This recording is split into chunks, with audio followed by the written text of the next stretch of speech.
Oh, good. Was Giorgou actually in the mirror universe? Perfect. Yes, that's what. Hello, everyone. Welcome back to the Continuum. Today we're going to be discussing the subject of was Giorgio actually in the mirror universe in the two-part episode Terra Firma. Now, I found that it has a lot of similar. Oh, it echoes again. I find this episode. I think it's Oh, when I mute and it's me. unmute It's me. myself. It was me. Sorry, it was me. I had my phone on, that's why. Sorry. So, welcome back to the Continuum. Today we're going to be talking about whether or not Giorgio was actually back in the mirror universe in the episode Terra Firma. Now, I have to say, there's a lot of similarities with other Trek episodes, just like The Inner Light, Far Beyond the Stars, and there was another one with Miles O'Brien where he actually spent a lifetime incarcerated. Yeah. Yeah, I remember However, that. it was only for several hours. It was only for 4 hours, but he spent a whole lifetime in prison, and he actually and he had a lot of repercussions because of that. Oh, there are so So many good episodes of DS9. there, There's there so were. many episodes too that you forget about them. No, but so also the city at the end of forever, City which on the is Edge of what Forever, yeah. yeah, or the edge of forever. Yep. So we're gonna try and figure that out. I'm Rachel, by the way. I've never done this before. So, Well, I'll be but gentle. yeah, but I have opinions, and I hope you guys do too. Okay. So as I rewatched the episode today, and yes, we did see her go through a door, but we didn't.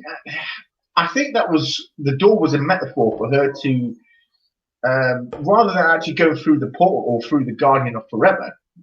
It was just, as I said, it was just a metaphor for her to travel somewhere into her mind, and it was obviously because it was a test for her to be weighed, whether or not she would cause any damage should they send her back to the past. Because as we know, she's due to start her own TV show called Star Trek Section 31.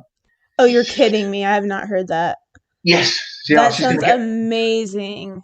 she's going to get her own Section 31. She's going to get her own Section 31 show. As we know, Section 31 first appeared in Deep Space Nine with the ominous character of Director Sloan. The quote But then, unquote unsanctioned section. that's right. Yes, it was Yeah, the the famous unsanctioned. Yeah. yeah. Well, that's the thing. But they've been part of the Federation Charter for since the Federation has existed. They were under Article 4, Section 31. Funny enough, under the Federation Constitution. But anyway, that's not the subject. So we see her walk through this door, and immediately she's back in the mirror universe. As if she's just walked out of a shuttle, and she's greeted by Captain Killy, as well as the rest of her crew, Well, and everyone really. Yeah. well, but most of them, yes, and they're all shouting "Terra Firma, Terra Firma." Now, as I said, she displayed. Obviously, this was. I think this episode was to show that the character had grown, having spent some time, obviously, in the Prime Universe. That Not that she she would was admit it. not that she would admit it, no, but she was no longer the the genocidal, dictator that she used to be. Although she tried her hardest to maintain that role, it was difficult for her to go back to the way she was after having spent time in the Prime Universe. Mm-hmm. And this was obviously, to see how, would she, Guardian Forever want to see, would she slip back into her old ways, or would she not? And Now, then, see, go ahead. Sorry. no, go on. So I'm of the opinion that she actually went back in time. So I actually watched the City at the End of Forever or Edge of Forever. I forget which one. And Conti here watched the two Terra Firma episodes. So he watched the ones that and I watched the old ones to see if there were any indications. So I have a couple of points I want to make, and I think she actually went. Okay. She she had that bio bracelet on that was one. I can get into that. Also, in the original episode, the original series episode, when they enter the Guardian of Forever, everything for the people that did not enter changes. There's no Enterprise, there's no Federation, nothing. It completely changes their actual reality, even though they don't enter. So then there are a couple of other things too. So okay, I understand that. I think they were protected by being so close, that they were in close proximity to the Guardian Forever. In the same way, in First Contact, when they were following the Borg back in time, when they looked out the view screen, they saw that Earth had been assimilated, but the vortex that they were traveling through protected them. So I think that was probably the only reason why Kirk, Spock, Uhura, and the rest of them didn't just disappear. But they take a lot of liberties with temporal displacements and stuff like that. They Definitely. because you can't really pin it down. It's really hard to. I mean, you got to kind of be a physicist. So anyway. Well, you don't have to be a physicist. I mean, Star Trek did like to throw out what we always call the tech talk. And anyway, it wasn't quite cleverly done. The writers had thought it through. However, the problem, that's one of the things that's, a lot of the time, that's a lot of things that's missing from Star Trek Discovery, is they don't use the tech, they don't overdo with the tech talk, which I can understand, because Voyager did that to death. They threw so much technical terms out there that it was kind of grinding down the show. So I can understand why they didn't do it. But the reason I say that the bioscanner that she had, that they put on it, displayed that she had 3 months worth of biodata or 3 months of information on there, is the same way that whenever something happened to, like for instance, in the Inner Light, the doctor scanned Picard, and did she notice that he's got like all these years of memories, in his brain? He was able to scan his brain, and they were able to sort of determine that he had all these memories inside him, although he hadn't actually gone anywhere. Is your contention that it was in her head, or that her consciousness traveled to the mirror universe? Well, that was all in her head. It was sort of, it was all sorting herself. This was her discovering herself. Who is she now? And then when obviously at the end of the second episode, when she came back, when she woke up, and she was lying on the ground. Now we never saw her fall down. We just saw her sort of open her eyes, and Burnham's holding her up, and she said, "Are you okay?" And she said, "Oh God, where have I been? I was back in the mirror universe. I was there for 3 months." She said, "No, you've already been gone. It's only been mere seconds. It's only been seconds." And she said, "It was real. I know it was." But it was for Picard as well in the Inner Light, because.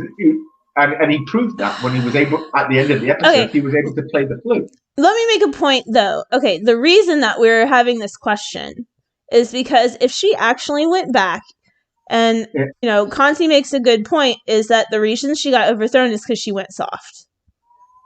Yeah. Okay, so only new and improved Giorgou would have been the one that went soft. And there are several things that could not have happened after that if those things had happened. For example, Stamets finds his mirror self inside the mycelial network after she kills him. Yeah. Also, Lorca uses him to create force fields while he's battling her. Several of the people that are battling her with him she kills. Yeah. So it basically would have screwed up even getting her to the Prime Universe. She wouldn't have been able to get there. So that's why we're asking this question, really. Exactly. Professor Brainy Specs has just joined us. Hey. Professor Brainy, he's from he joins us on the other YouTube channel, usually on A Cosmic Trek, which is on every Saturday night. We had a show last night, actually. It was actually a pretty good one. But no, the thing is, yeah, as you're saying, a lot they killed off a lot of the in this they killed off a lot of people that were actually there during the events Essential to the events, yeah. In season one when they were actually back in the mirror universe. Mm-hmm. So that's right. I mean, but the one thing that does support your side of the argument is, of course, that the Guardian of Forever did say that right now there is a Giorgou out there Who's dying. who is There's a dying. Giorgou out there breathing her last breath. Right. But then again, it didn't actually specify that it was the one in the mirror universe. He just said another Giorgou breathing life. So, so he indicated that there was a completely different Giorgou dying. So if you forego proof, I guess, and assume that he's talking about Mirror Giorgou, that would mean Mirror Giorgou is dying because she actually was there. Depends. But then again, as I said, he never actually said it was the Mirror Giorgou. He just said another Giorgou. So it could be a Giorgou in any universe. But then again, there are 3 mirror universes. The one we call the one there. Oh, there's the one where there's the Alliance. Yeah, that's still the same one, but this is actually beta canon. I'm actually being unfair here. This is actually beta canon. But for those who've ever read any books, there are actually 3 mirror universes. There's the Hulk mirror universe, the Spectre mirror universe, and the Dark mirror universe. The Dark mirror universe is even darker than the Hulk mirror universe, which is the one we know on the screen. But yeah, so I mean, as I said, when the scanner indicated that she had 3 months, there was 3 months of blind data. Again, there's been so many times in Star Trek where the Doctor would scan someone in sick bay, say, "Oh, they've got this amount of memories in them." Okay. So Giorgou is going through this portal because she's being ripped apart, because the universes are moving apart from each other. That's right. So, well, they've actually moved apart, but she's not only traveled dimensions, she also went to the future as well. So, I would maybe be willing to compromise that her consciousness traveled there, but her body did not. Maybe it could be that. Maybe her mind traveled to the past, and she took over the Emperor's body. Yeah, body. But then again, if that had happened, then she changed the past, which is something she was being tested on, because the whole point of the exercise was that how much danger would she be to the timeline if she did, even if it was in, and I suppose that would even count if it was even back in her own universe. Her changing the timeline. How easy would it have been for the Guardian to just reset it after she went through the door, though? Not really, because the Guardian can't really affect. He can access any point of space and time, because he's the Guardian of Forever.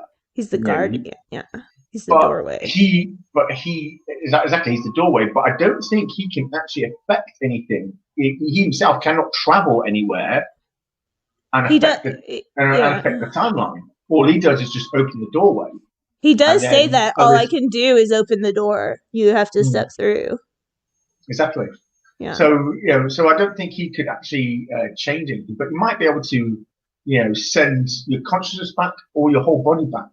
But as I said, in this exercise, I don't think he actually sent anywhere. I don't think he sent it back. But what I did love about this episode were, of course, the characterization, the mirror characters. Were done very well in this. Oh yes. Especially Tilly, because Tilly actually, I found Captain Killy, I actually found quite scary, because she was like this little China doll. It's like one of those China dolls that you see in these creepy China dolls that you see in hotels that look like they're going to kill you, like Annabelle. It's you guys have creepy dolls in hotel rooms in England. That's creepy. That's weird. Some place do. I had a girlfriend. She used to collect these little creepy dolls, and that relationship didn't last too long. But it wasn't because of the creepy dolls. But yeah, was it not? but Captain Killy did look like one of those little China dolls. She had like this sweet little voice, but she also looked like she'd happy little cheeks. Those little rosy cheeks. That's right, but she looked like she'd take great pleasure in, in taking the skin off you. So that Well, was I think fascinating. I think the prime Tilly, the one that's sweet. I think part of that's an affect, so people will like her. Yeah, see, I don't like crime Tilly. Maybe I I'm actually, putting more depth to it than there is. maybe, but yeah. But I have to say though, the way I did like how how the character of Georgia was changed as well. When you see her being sympathetic to The Mir Saru, Saru. Saru, Yeah. and she starts taking care of him, and he's afraid about the Bahari, because he's still got his guilt. And she says, "Don't worry about it. You're going to have a couple of days of insanity. Don't worry about it, and then you'll be back to normal. In fact, you'll even be better than you are now. And then And you you come can back to tell me." she's concerned. She is. She's like, don't accept that. Yeah, Like she's exactly. actually concerned. Like she's truly wants him to survive. Yeah, And can I say the Kelpians come in with guns and save her? Well, that's right. sort Yeah. of. Yeah. And he actually sees things come out and shoot the people trying to kill Her. Yeah. Emperor Georgia. Yeah. So yeah, Emperor Augustus. What is it? I can't Emperor. remember. I can't remember Yeah. all of it. Forget it. I'm not going to remember the whole thing. But yeah, I did find it because it did bog my mind, for a time that whether or not she was there. Was it just a test? Was she really there?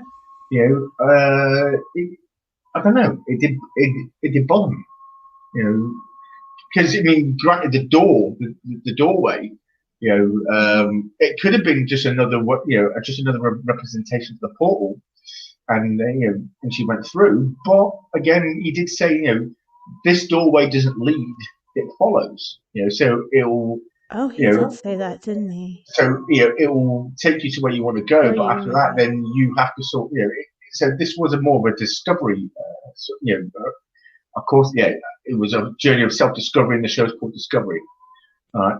but, Yeah. but this was definitely one of those episodes that reminded me of ones like The Inner Light, Far Beyond the Stars. You've I got to think, tell me plots instead of names of the episodes. well, we know Just say like the one the where this happens, and I'll know. but The Inner Light was the one where Picard got scanned by the satellite. He got flashed, and Right. he lived his life in this, He lived he that lived whole life on that planet. on that dead planet, Yeah. because they're somewhat supernova. Also, there was another one in Deep Space Nine. Well, there was two, but the main one that's most popular is called Far Beyond the Stars. It's one where Ben Sisko has how to say, a vision of this character called Benny in the past. It was like the 1950s or 1940s, and he's a writer. And he starts writing the stories of Deep Space Nine, but his stories would never are never published Right. because the captain is black, and Right. I remember that. Yeah. and no matter how hard he tries, his stories never get published. Wait, And he is was that one. that the result of some kind of mind thing, or was that just the fact that they wanted every cast member to be seen out of makeup? I think it's a bit of both. Typically, because the next time we see the character of Benny is in the final season where he's looking for where he's looking The Gorba for the Emissary. it will be the emissary. That's the one. Mm-hmm. And just as he's about to open it, you see him flash back into the mental ward, and the guy who plays Leggett Damar, who took over from Golda Cat, the actor who plays him, you see him behind him saying, "Here, just paint over the words," because you see Benny writing all over the walls. And he said, just paint over the words, just Which would erase the erase story. them from your mind. Exactly. So I think this was, which is metaphorical. So I think what happened in Far Beyond the Stars really was something that the prophets did to him. Yes. Again, this was something for him to explore, but also it was also social commentary on the way I suppose it's people of color now, isn't it? Were treated back in the 1940s, 1950s. I think it was 1950s this took place. I'm not too sure. I think it was, yeah. But dude, when I first saw Armin Shimmerman like out of that cork makeup, I did not recognize him And I was just like, wow, that is a testament. That man really worked that makeup because it's really hard to emote underneath all that. But if you want to see more of that, watch Buffy the Vampire Slayer season 1, 2, and 3. Yes. He plays the principal. Really? He's the principal of the high school until the high school burns down. Oh my goodness. And he's a bit of a bastard. Actually, he's a horrible principal. Everyone hates him. Okay, is Scott Bakula the Quantum Leap guy? But Scott Bakula is the Quantum Leap guy. And That just dawned on me today. Really? Yes, because I used to watch Quantum Leap all the time. Loved it. I would come home from school. It was my favorite show. I would wait for it to come on. And it just dawned on me, oh my God, that's the Quantum Leap guy. I also found that he pretty much just played the same character. He's like, when you're watching Star Trek Enterprise, I know he's named Archer, but I always kept seeing Sam Beckett for some reason. You know, I'm so glad I was able to watch it all without realizing that I guessed it, though. Yeah, he hasn't aged much. He obviously hadn't aged much at that point. But yeah. Well, let's go back to the original series episode. Do you think they were actually in the past? Yes, I do. Due to the fact that there was actually evidence in their own time period, because it was still in their present when the Enterprise disappeared, as if none of it existed. Because at that point, Bones had already gone back and saved Edith Keeler. However, when they went through, they were sent to a point before Bones arrived in the past, so they could then intercept him and stop him from changing the past. But what they didn't know was how he changed the past until it was too late, and they had to stop Bones from saving Edith Keeler. Because if she lives, then tyranny would have Nazis taken over. win the Second World War, tyrannies, fascism, horrible things. Yeah. Which also makes me wonder: is that what happened in the Mirror Universe many years ago? Did someone save? Did the Mirror Kirk have to save Edith Keeler so that the Nazis took? No, I'm talking about the Mirror Kirk. Had to save Edith Keeler in his universe, and that's how the Terran Empire came to be. Well, okay, so do you think See, because if in our universe, Kirk had to let her die so that the Federation could exist, in the other universe, then she would have, if she survived and Tyrion would take over, is that then how the Terran Empire began? That could have actually been a point where the two universes diverged. Do you know anything more about that? Like, I don't know. Were they ever one universe? No, but they are very, very close together. They're like right close to each other. But as obviously time went on, they drifted apart, which is why Giorgou, Empress Giorgou, started glitching. She, her structure was being torn apart, which was quite interesting to see. Actually, I mean, it was quite a good special effect.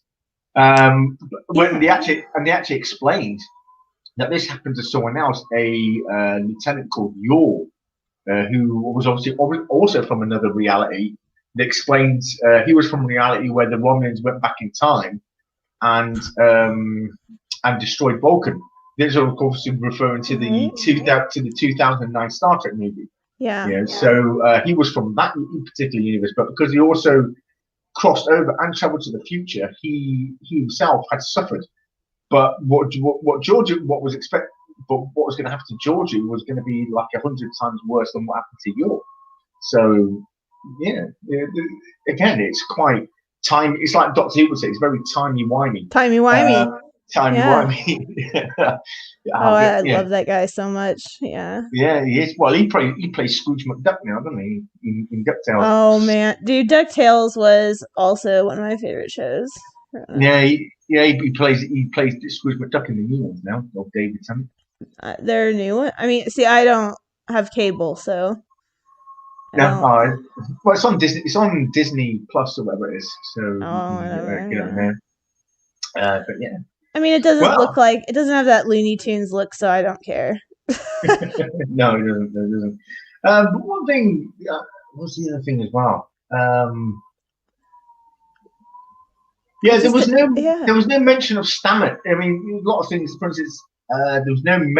I mean, this was also where they brought Georgia to the Charon or the Charon, her big Yes. palace ship. They're doing the unveiling, and That's he right. does that big speech, which I thought It's funny pretty good. last words, right? Yeah, I got to say that was actually a pretty good. I have to say Yeah. quite a good. Not a bad poem. You know, Yeah.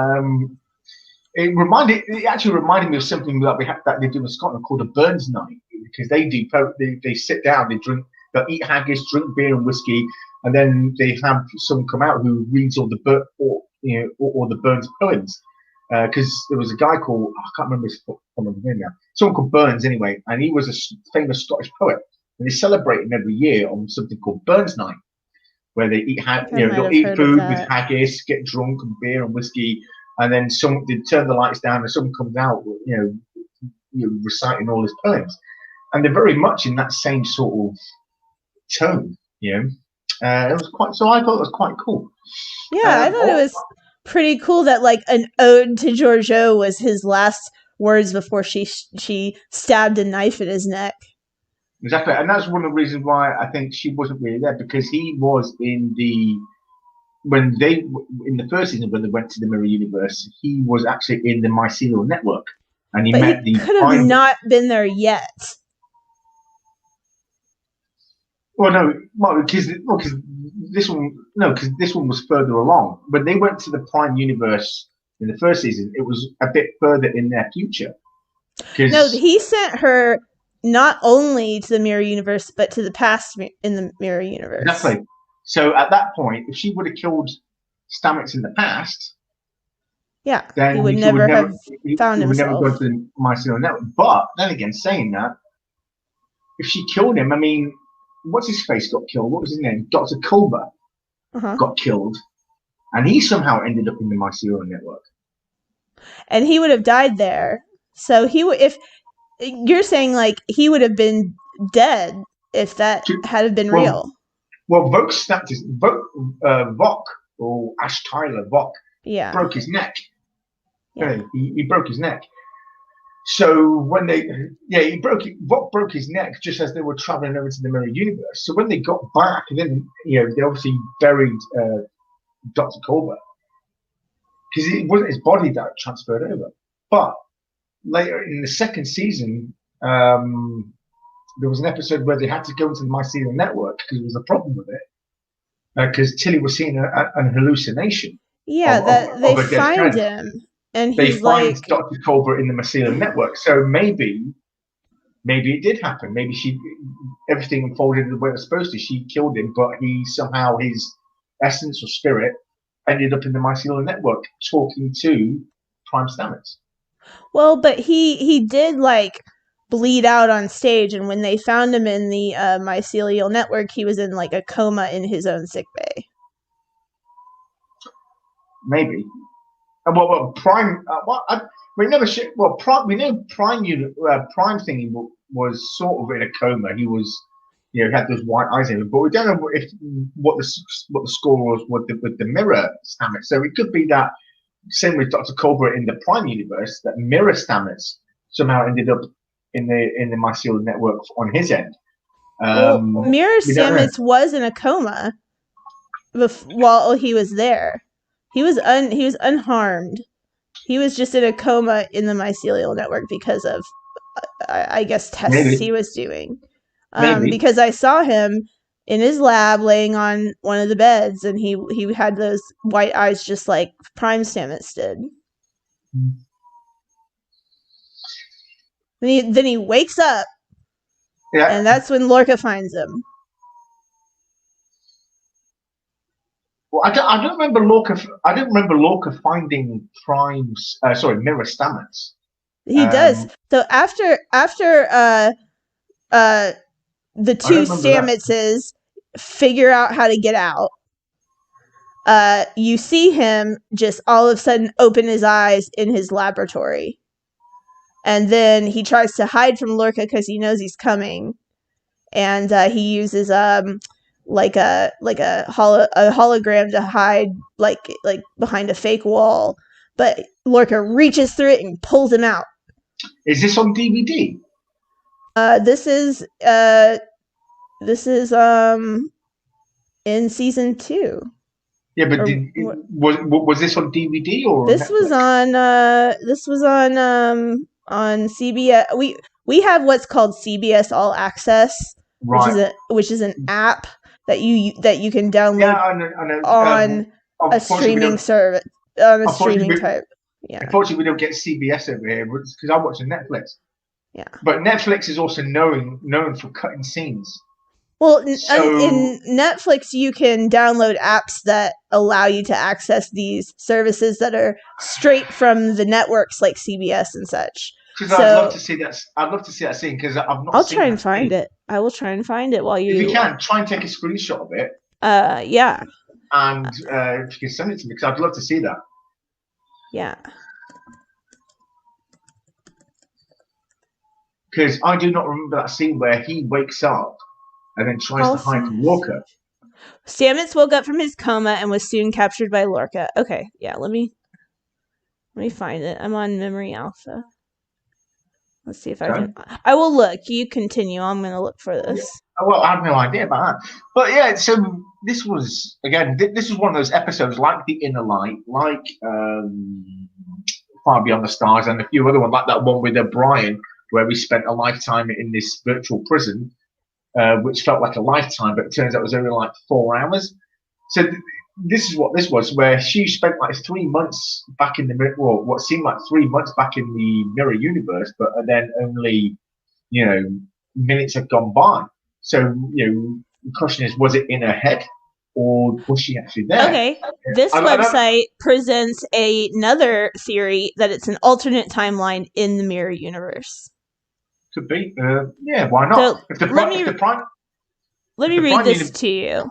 Yeah, go for it. As a result of Stamets' experiment with the mycelial network, he, along with his counterpart, became trapped in the mycelial plane, falling into a coma in his lab on the Charon. While there, he met his counterpart and compared notes about his experiments, but without giving away too many details from his side. His counterpart, however, became distracted by a representation of Hugh Culber, and he hid himself away from Stamets for a bit. Due to the actions of his counterpart, Stamets woke up from his coma and was soon captured by Lorca. Forced at gunpoint, Stamets used his technical skills to help Lorca in his attempt to oust Giorgou and take over the Charon. However, once Lorca felt secure, he told Stamets that the danger of keeping him alive now outweighed his usefulness and vaporized him. That's what happened. That's what I remember. I don't remember the scene of him waking up. Because I watched the episode not too long ago. Now, as I said, it's not unlike Netflix to cut a scene or to cut a scene now. So I'll have to go rewatch. I'll have to rewatch that one today. That is very unfortunate. Well, tomorrow, actually. But yeah, it could be because, as I said, because I've actually spoken to someone who watched it on DVD. DVD is uncut. They've got like certain episodes that are like 45 to 50 minutes long. And I've only got the 35-minute version or the 45-minute version, so I'll have to check that out. I'll have to go back and watch the episode again because I'm missing a scene here. I don't remember that happening. Yes, yeah. You see him wake up in the Charon in his lab or in his lab, but completely by himself. Yeah, and tries to hide behind this. Yeah. That's interesting. It's so he was alive and very much not hurt. Okay. Well, in that case, then I'm going to say, then Giorgou did not go back to the mirror universe, and it was essentially an experience she had in her mind while she was unconscious. And then when she came to, she sort of discovered herself because it was a discovery. It was it was an episode of self-discovery. Really, she was sort of, the audience got to see how she developed, what effect the people in the Prime Universe has had on her, how those in the Mirror Universe considered her as weak, and it was also a test from the Guardian of Forever to see if I send her back, is this woman going to cause me trouble? Is she going to she going to be a danger? So yeah. No, I love it when Michael says, "You are the mirror I never knew I needed." I thought that was really good. Live at the Love Shack says selective amnesia is common amongst STDs. No, I generally don't. I mean, I've watched that episode 3 times, and I generally do not remember that particular scene where he wakes up on the Sharon. I think they cut it from you guys And in Europe, and he's trying to hide from Lorca. Well, I do remember him being with Lorca, and I remember Lorca killing him. But I don't remember him waking. But I don't remember the scene him waking up on the Sharon. I remember Stamets waking up on Discovery, and he comes to. He's like, right, crap, what's going on? And then they have to sort of to figure out a way to get them back to the Prime Universe again. But that's interesting. I mean, I also remember him following the representation of Colbert, and he had a little conversation. It was a bit lovey-dovey for my liking, but okay. I'm not a big romantic, so a romantic scene. So I kind of quickly skip past that bit. Well, yeah. It's interesting that they say this could be a alternate reality in the mirror universe. It could be, but that's kind of a reach. It sounds like kind of a reach when you say it out loud. Oh, sorry. True, but if it's not mentioned, because it wasn't mentioned on screen, technically it's not really canon. Because the rule, everyone knows the rule. If it's on screen, whether it's a TV show or movie, it's canon. Anything else is sort of beta canon. It's just an addition. It's not really. It can't be considered canon. So yeah, it's. This is. You know what I'm gonna do? I'm gonna go to my HBO thing and find it and screen grab it. What, the picture of it? Yeah. Okay, yeah, you can do a screenshot if it'll let you, because Netflix here, at least in Germany, doesn't let you do screenshots. We don't have the season 3 on Netflix. It's on HBO Max. Okay. Yeah. Live and Love Shack says Mirror Stamets didn't live long enough to see if Lorca Rebellion managed to achieve any success or not. Okay. If what? He says Mirror Stamets didn't live long enough to see if Lorca's rebellion managed to achieve any success or not. Yeah, well, it didn't, of course. Well, did it? No, it didn't, because they blew up the ship, didn't they? Well, he got to Giorgou, but then Michael grabbed her. So I think he would have succeeded. And they blew up the ship. So, yeah. Well, they blew up the ship. I don't know. I guess that means because they fired at the star that was at the core of the ship, which had nothing to do with what he was doing. So so they blew it up. So they destroyed that, and it blew up the ship, and it killed everyone on board, obviously.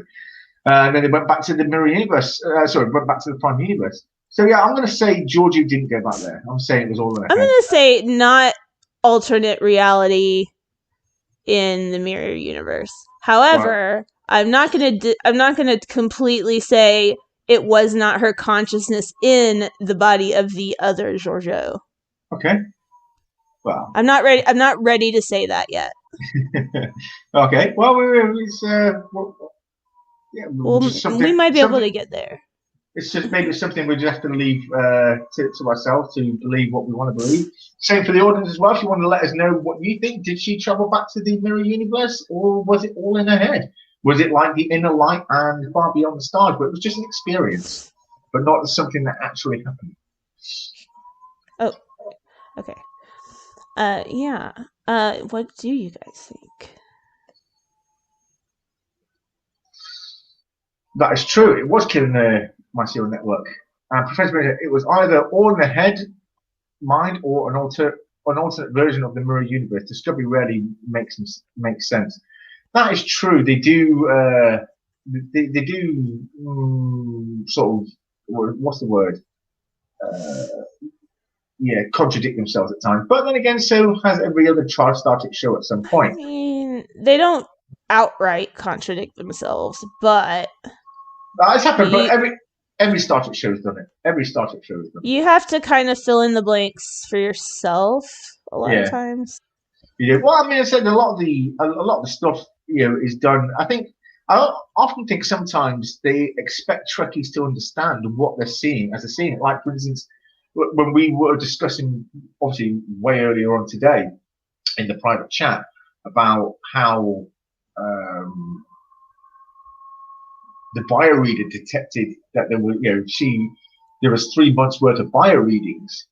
And I Hmm. said, yeah, but then again, in every other episode that had a similar thing, Dr. Crusher or the EMH or whoever would run the medical tricorder over them and detect that they also had like a certain amount of years or months worth of memories that Yeah, weren't they there would like before. carbon date their bodies too.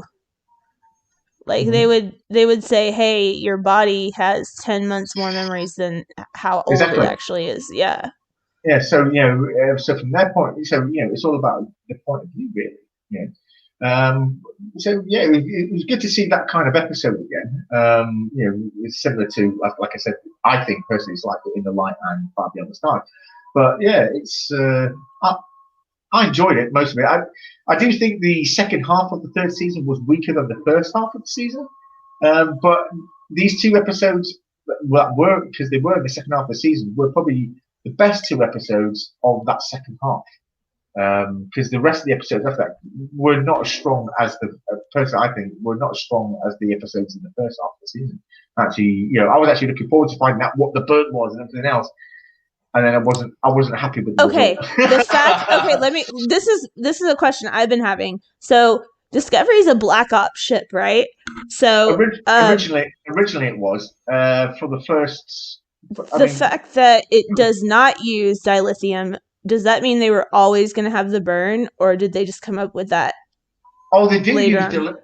they did use dilithium for the warp drive, but they had warp drive and the what's it called?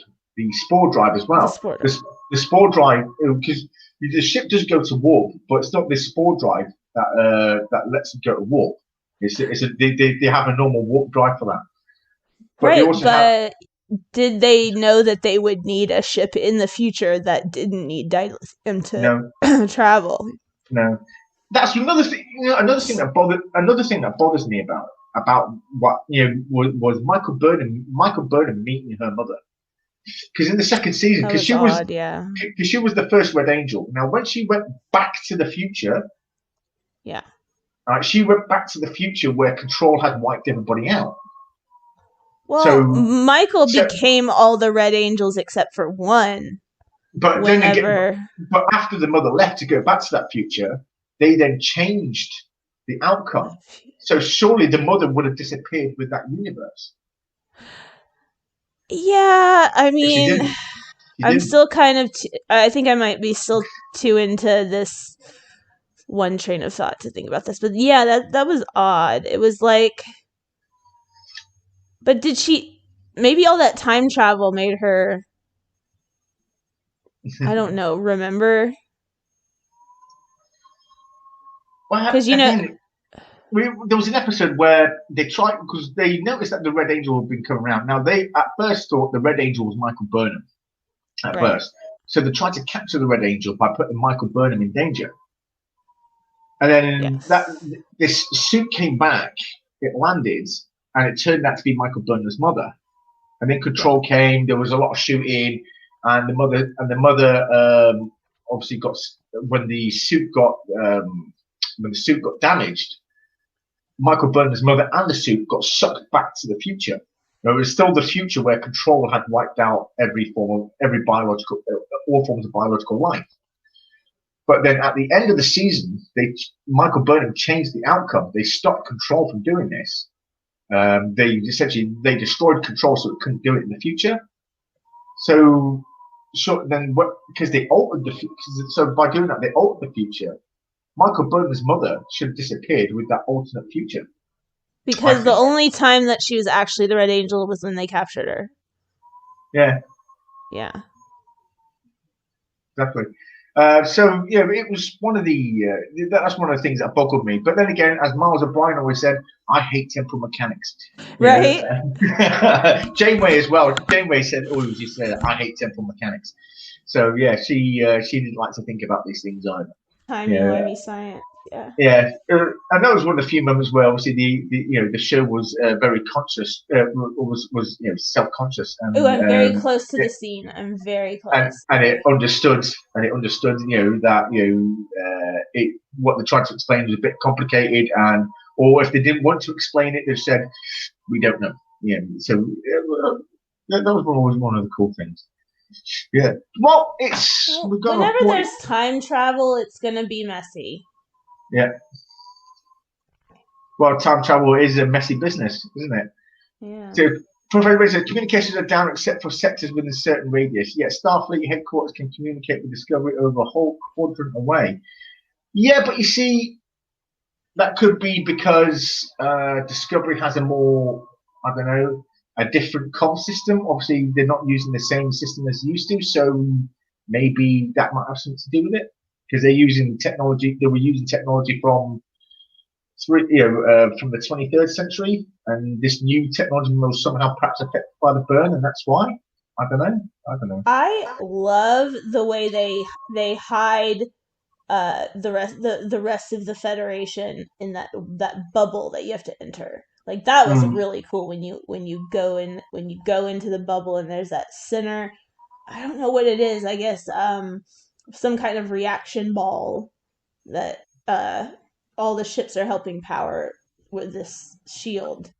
That's really Oh, cool. you mean when generally when a ship will?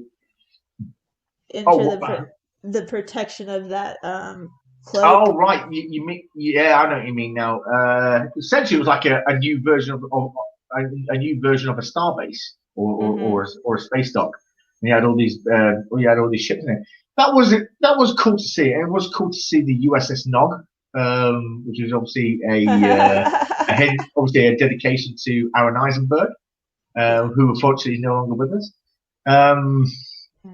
Also, the Voyager J. I would love to see the Voyager J in action. I'd also like to, at least if they introduced the new crew, that would be. I think that would be cool. I think that would be cool to see, just to see, what this new Voyager can do. It would. I'm not asking. Or I would say I'll ask for a new Voyager show, but yeah. But Kate Mulgrew is coming back to Star Trek in the new children's Star Trek Prodigy. So, so when that hits, you will see Catherine Janeway. She plays like an admiral now or something. Oh, Yeah, yeah. I Apparently don't she's want her. yeah she's a bit of a strict teacher. She's But like, and no matter what happens to the ship, is like that little poof on her head is just, it's just there. well, her That head. poof ain't going nowhere. Well, it did change in the later season where she let it sort of hang down. She sort of cut her hair and let it hang down. And then Uh, she pushed it back. It was perfect. I don't know.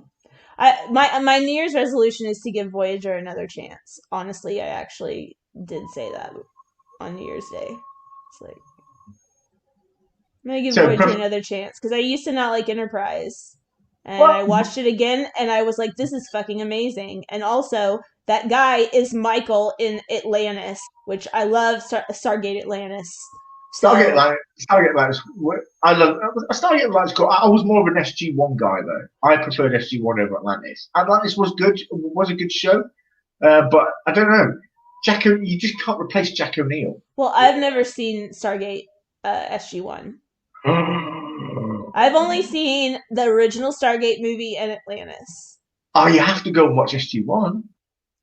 I'm busy watching Doctor Who and Continuum and Travelers. And have you watched Travelers? Seriously? I have not yet. I have seen Continuum. That was a great time You travel show. God. Yes, they actually were able to wrap it up without terribly screwing up paradoxes.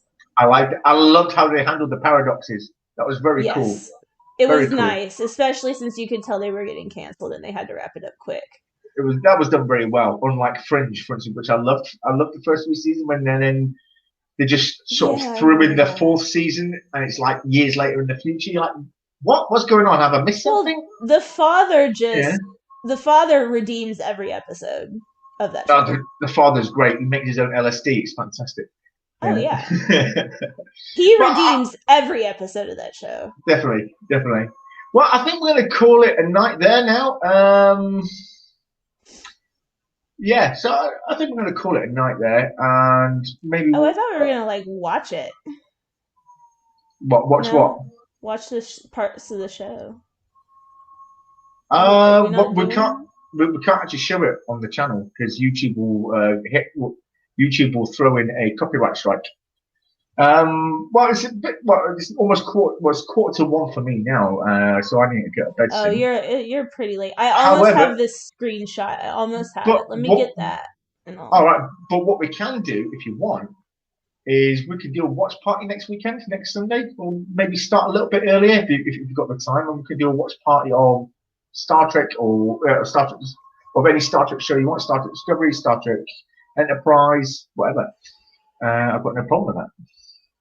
Okay, I have the part where he pulls him out. I'm just trying to figure out how to get the screenshot right at the right time. So let me just get my little screenshot snipper thing. Okay. Now let's see if that will work.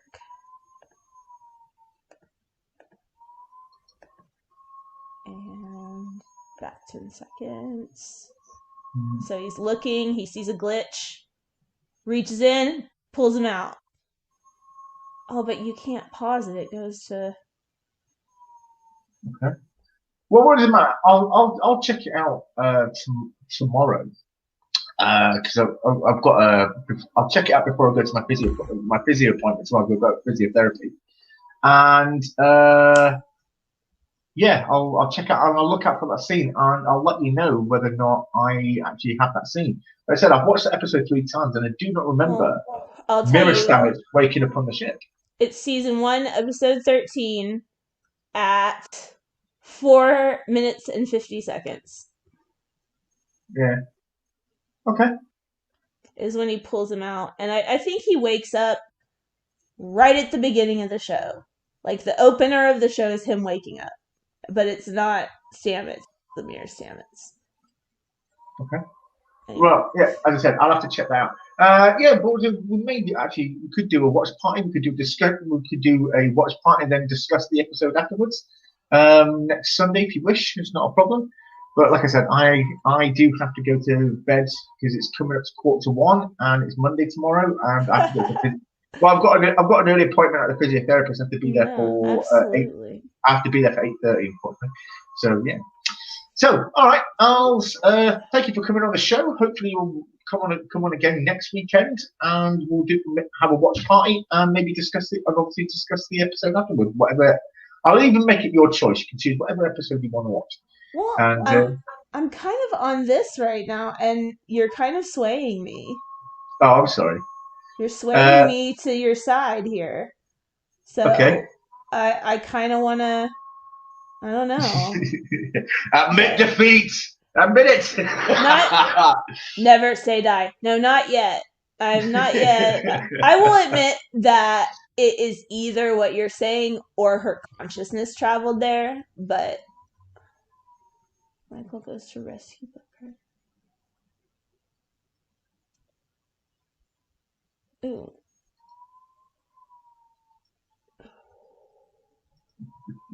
Yeah, see, we've got guys in the chat now pointing out all the little problems in Star Trek Discovery. Oh, I love it. Like when they do the science thing. Like there was one thing I was reading about how it didn't take them long enough to like orbit around Saturn or something. Yeah. That didn't make any sense. I don't know. Well, I was like, I love that stuff. Well, the thing is, nitpicking is actually a time-honored Trek tradition. Yes. Because, as I said, I used to go to conventions in the '90s when I was a teenager, and I used to hear people arguing about what it was that powered the warp drive. Was it people screaming, "No, it's the dilithium crystals. No, it's the antimatter chamber," and Rejection, yeah. this, that, and everything else.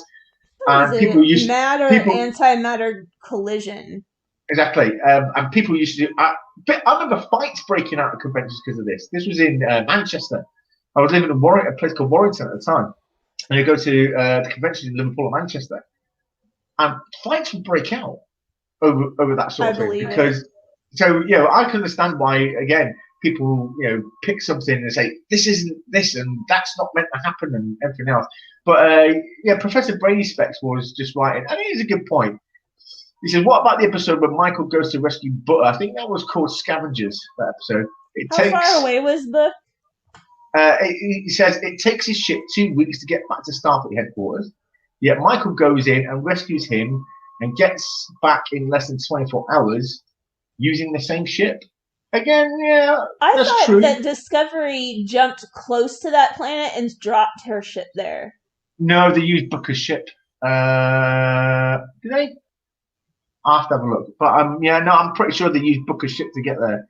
And then no, Discovery was on because no, that's right. No, they didn't because They they dropped her no close to no they it. didn't no They they didn't. didn't no because they didn't want to send out Discovery because it's the only ship capable of traveling that can travel anywhere it wants to go because all Didn't the other they ships. kind of rig some temporal thing that she did? No, Like, she was ordered not to go on this mission, and she broke that order. She well, disobeyed that she was order. quote unquote ordered. She was ordered. No, well, no, she wasn't. She as I said she Oh, disobeyed her you're right. captain. You're She right. disobeyed her captain. Took Giorgou with her because she loves disobeying orders. And then they went and rescued Booker. But again, this was an episode in the second season. As I said before, the second half of the first season, sorry, the second half of the third season is somewhat weaker than the first half of the season. So yeah, It's like everything in the first half of the season just builds up to. It's like, what's it gonna be like? And then it's just like, this is really weird. yeah, exactly. I love how Book's ship though, like, does this morphing thing where it changes shape. I do like the yeah, I do like this whole programmable map. I think, and I think that's a nice little evolution because when we saw the evolution technology from the next generation, from the original series to the next generation, it went all from analog control to touch screen. Everything was a lot sleeker and a bit better. And they even had the sources separation, which was new at the time. And in the original technical diagrams of the Mm-hmm. original Enterprise, it didn't have a sources separation. It was only then years later, after the next generation had finished, we brought out the new technical manuals for all the ships. There was like a new edition. All of a sudden, then the original Enterprise did have sources separation as well. It's just that we never saw it on the screen. Is the So first episode of TNG the only one where they go to that battle bridge? Or they go there in no, the board. They go there in the board mission. there's several. There's one. Uh, can't remember all of them now. There is, yeah, you were talking about the best of both worlds where Picard gets assimilated. There is that one. There is, there is another one as well. I can't remember what it is. There's one or two more. Off the top of my head, I can't remember now. But in Discovery, they even use, I guess, I don't know, some kind of magnetic polarity. I don't know, polarity to separate the nacelles from the ship. Yeah. Professor Brady Speck says Burnham gets demoted twice from first officer. The first time she was caught off, and yet she ends up as captain. Well, she may be captain, but I don't think she. It depends. She may not actually be captain of the Discovery. Maybe she'll get another ship. We don't actually know yet because, as it said in the episode, that she's only filling in for Saru. Sarah's only on hiatus. He's taking a sabbatical to help this That child, the to help his Sukal. child, to help Yeah. him find his own life. So it could be that she's only temporarily captain. We don't They know yet. better be ramping up to something good. But she did do a Die Hard in the final episode, which was very funny. Yes. The only thing I had a problem with in that episode was when she took off her boots. She wasn't Yes. Oh my she god, wasn't I wearing any thought socks. that She was had no my socks on. exact thought is why would you take your boots off at all in this Yeah, situation? Let but alone not why would have you? any kind of protection underneath them. I know why would you not wear socks or boots? I don't know. Maybe she likes having smelly boots. Well, it just doesn't make sense as a uniform for someone who's going to be in like a combat situation. I know. But I guess they wanted to really throw in the Die Hard thing again. That's nothing new to start it. There's been a few Die Hard episodes.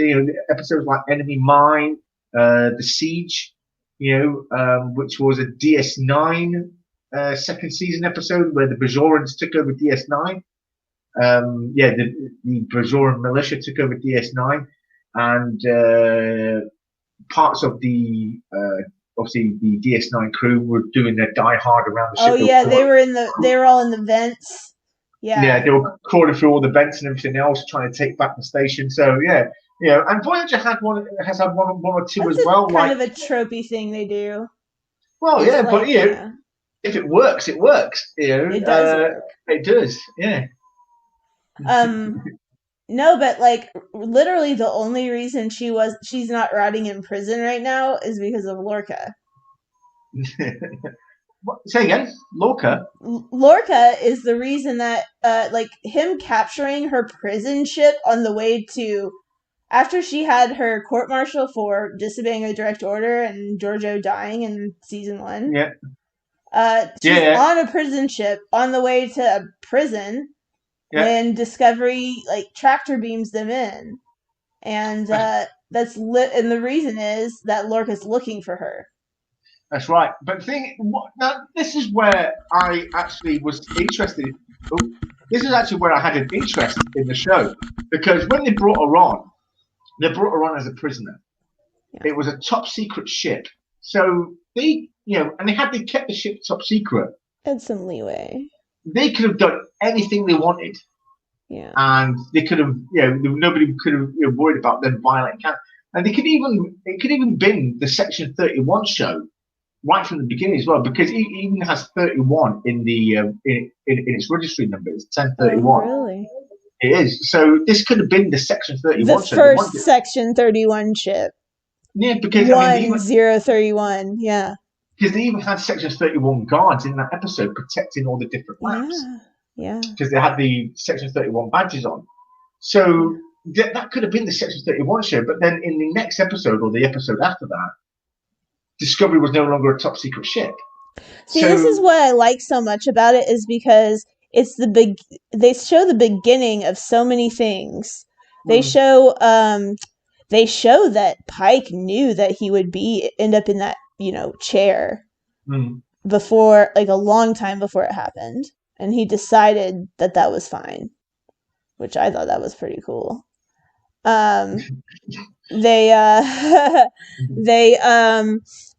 fill in a lot of story that makes the other stories richer. Even other I don't know what you call them, versions, like DS9 or whatever. I don't know. You just have more of this backstory of how the Federation really began, like the very first Enterprise, And okay, wait. Let me ask you this: Go ahead. Is there, because I watched Enterprise, but I kind of was like half watching it.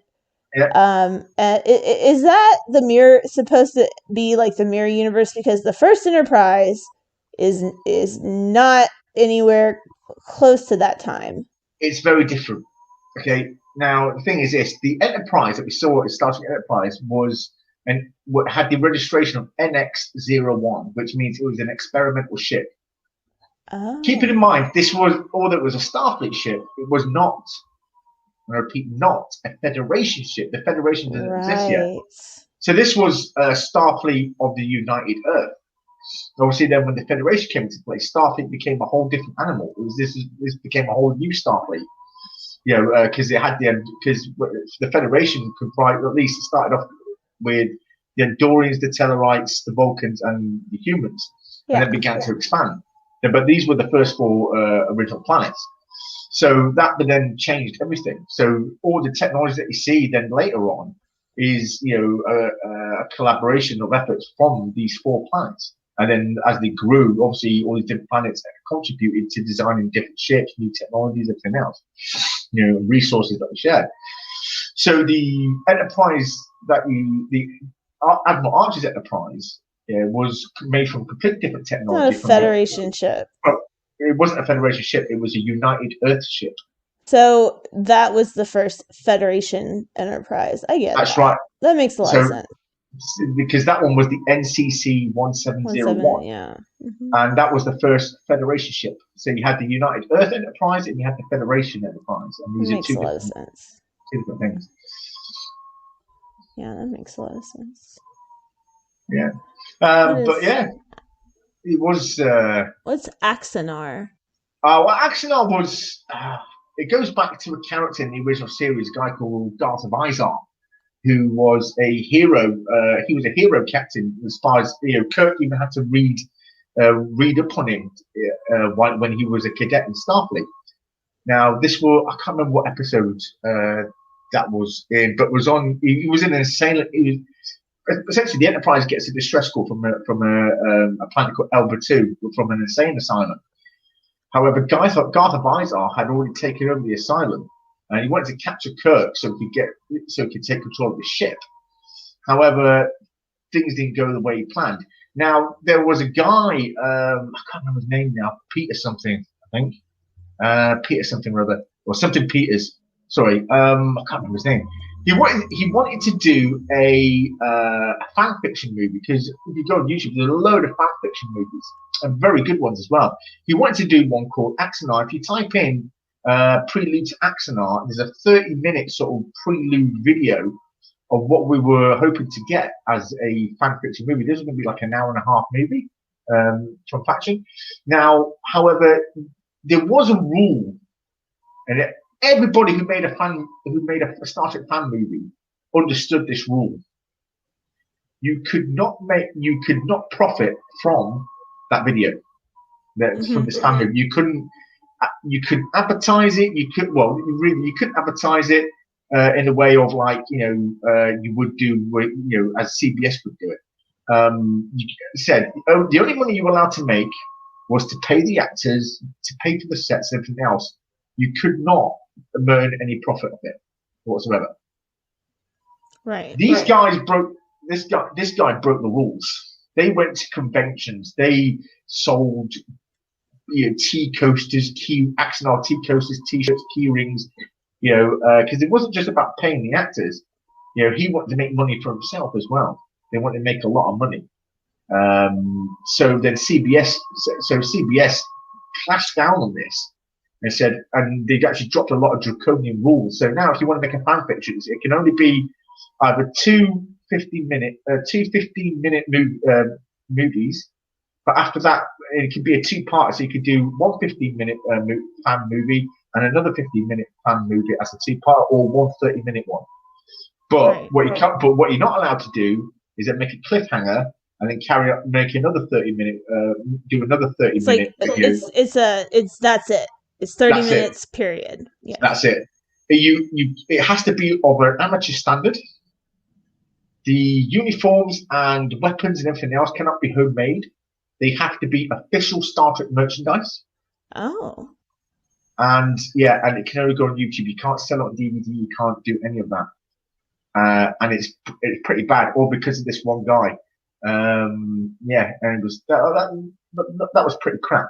What he's saying, what we're saying was Discovery Story will always be Axanar, and it did have a similar idea. Where they were at war with the Klingons, and there were a few similarities in that regard.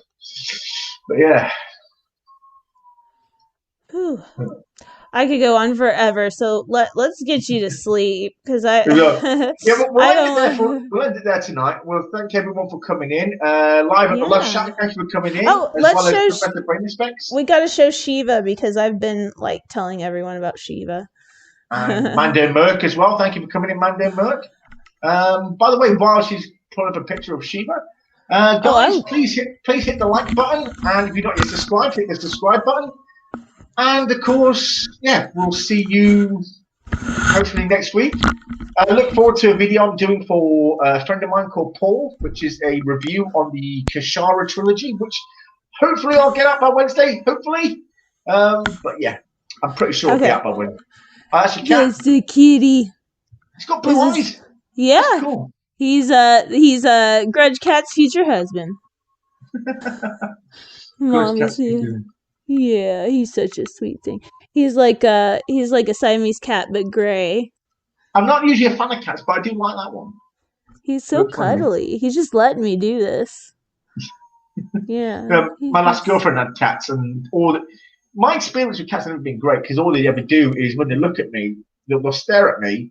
I'll look back, and then they'll just hiss and jump at me with their claws extended, and they'll just land right my chest. To which I'm learning, ah! So yeah. No, he's so Okay. sweet. You can just grab him and cuddle him, and he loves it. Yeah. All Well, anyway, guys, right, we're going to say thank you goodnight, guys. and we'll see you next week, hopefully. Bye. Yes, bye. Oh, and